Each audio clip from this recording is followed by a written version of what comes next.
오늘 우리에게 주신 하나님의 말씀 보도록 하겠습니다. 고린도후서 8장 10절로 24절 말씀입니다. 생명의 샘가 8월 22일 목요일 말씀. 이 일이 너희에게 유익함이라. 함께 읽겠습니다.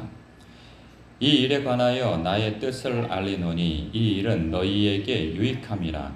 너희가 1년 전에 행하기를 먼저 시작할 뿐 아니라 원하기도 하였은즉 이제는 하던 일을 성취할지니 마음에 원하던 것과 같이 완성하되 있는 대로 하라. 할 마음만 있으면 있는 대로 받으실 터이요 없는 것은 받지 아니하시리라.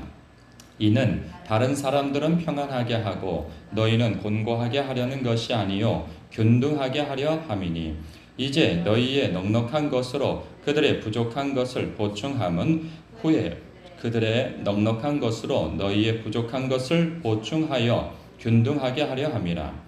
기록된 것 같이 많이 거둔 자도 남지 아니하였고 적게 거둔 자도 모자라지 아니하였느니라.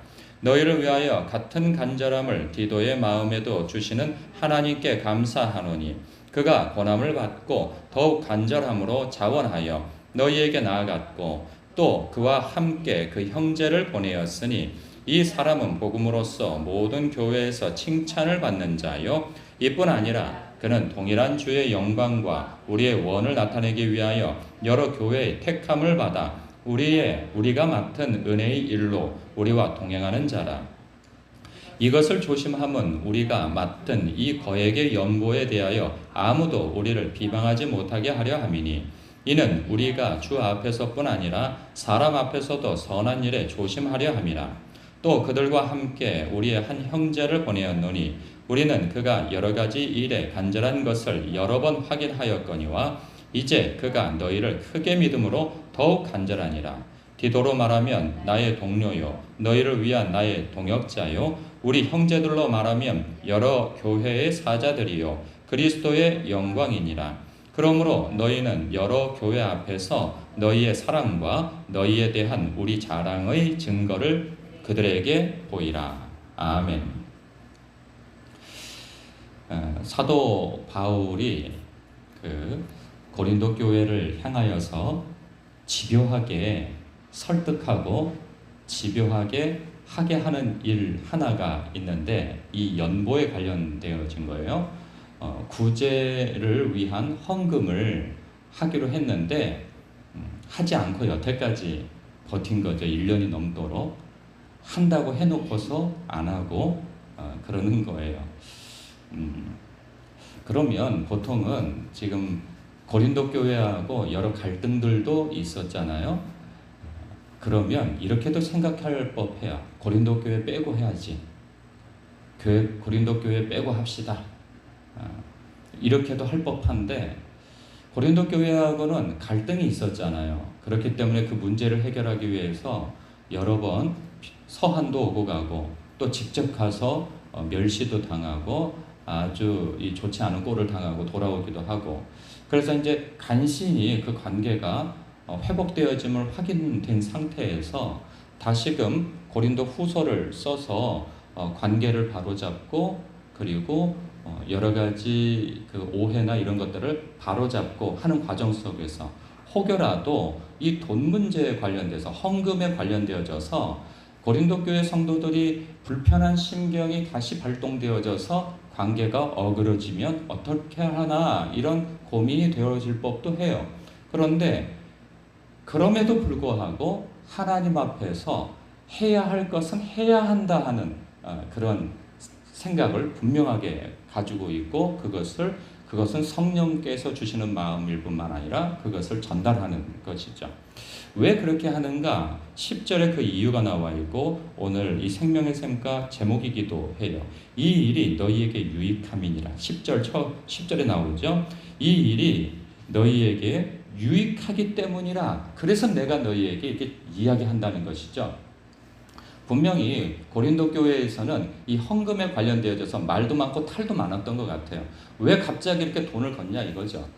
전에는 돈에 대해서 얘기도 안 하더니 이제는 돈에 대해서 이야기하는 것이 전에는 뭐 사례비도 안 받고 뭐 교회에서 돈도 안 받고 그러더니 이 일을 위하여서 이 바울이라고 한 사람이 큰 돈을 걷어서 한 번에 착복을 하려고 하는 것이 아니냐라고 말하는 자도 있었던 것 같아요. 그러니까 이 선한 일에 대하여서 그들이 처음에는 좋은 의도를 가졌다가 관계가 어긋나니까 온갖 좋지 않은 이야기로, 특히나 돈 문제는 예민하잖아요. 지금 교회에서도 마찬가지죠. 뭐 왜 헌금을 하느냐, 교회가 왜 11조를 하느냐, 하나님이 뭐 돈이 없냐, 왜 돈을 내라고 하느냐, 이제 뭐 이런 사람도 있단 말이죠. 그래서 뭐 11조에 어디 성경에 나왔느냐 라는 등 이런 헌금에 대해서 이렇게 저렇게 이 불편한 심경을 가지고 있는 사람도 있단 말이에요. 그랬을 때 그래, 그렇게 불편하면 얘기하지 말아야지, 뭐 이런 생각도 가질 법한데, 분명하게 성도에게 있어서 유익이 되어질 것이기에, 또 하나님께서 마땅히 하라고 하시는 것이기에 해야 한다라는 것은 분명히 설득을 해서라도 가르치는 것이죠. 그냥 언제 때가 되면 하겠지. 그런데 때가 되면 하는 일은 거의 없는 것 같아요.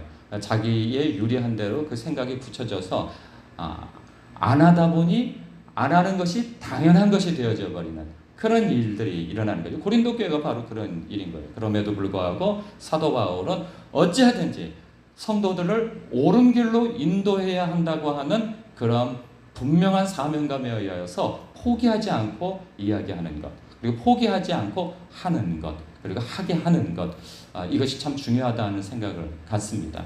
목회자로서 이런 부분에 대해서 다시 보게 되어져요. 저 같은 경우에는 사도 바울과는 좀 다른 성격인 거죠. 그러니까 이 자발적이고 하려고 하는 사람을 돕는다라고 하는 생각을 많이 가지고 있어요.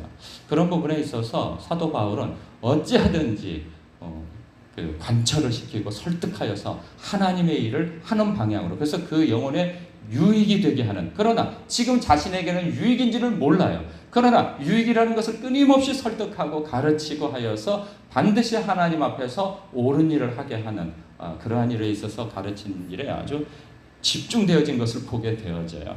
그런 부분에 있어서 이 구제 헌금만의 문제는 아닌 것이죠. 성경을 읽게 하는 것도 그렇고, 성도가 묵상하는 일도 그렇고, 뿐만 아니라 전도하는 일도 그렇고, 기도하는 일도 그렇고, 주일을 성수하는 문제도 그렇고, 예배를 드리는 일도 그렇고, 하나님 앞에 헌금하는 일도 그렇고, 봉사하는 일도 그렇고, 언제 때가 되면 알겠지, 힘들겠지, 피곤하겠지, 못할 이유가 있겠지, 그래서 안 하면 안 해도 되는 줄 알아요. 가르쳐야 된다는 생각을 갖고, 또 성도의 입장에서는 마땅히 주님 앞에서 해야 할 일들을 해야 한다고 하는 그 생각을 가져야 하는 것, 이거 참 중요하다는 생각을 갖습니다.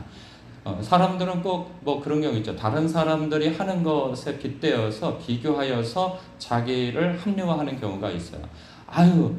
장로님도 안 하는데, 권사님도 안 하는데, 목사님도 못 하는데, 뭐 누구도 못 하는데, 나라고 뭐 별 수 있어? 이런 생각. 이러한 생각은 옳지 않은 것이죠. 사람이 기준이 되어져서는 아니 되고, 말씀이 기준이 되어야 하는 것이죠. 하나님께서 원하시는 것이라고 한다면, 주님께서 기뻐하시는 것이라고 한다면, 마땅히 성도가 하여야 하는 일이라고 한다면, 그 일에 있어서 기쁨으로 감당해야 하는 것, 이것이 성도가 가져야 할 마음인 것이죠. 이것이 오늘은 구제 헌금에 대하여서 말씀하지만, 이것은 확장되어져서 모든 면에 있어서 적용되어진다는 생각을 갖게 되어집니다. 오늘도 이 말씀을 통하여서 여러분들이 놓치고 있는 것은, 내가 놓치고 있는 것은 무엇인가 돌아보고 주님 앞에서 바로잡을 수 있는 기회가 되시길 주님의 이름으로 축복합니다. 기도하겠습니다.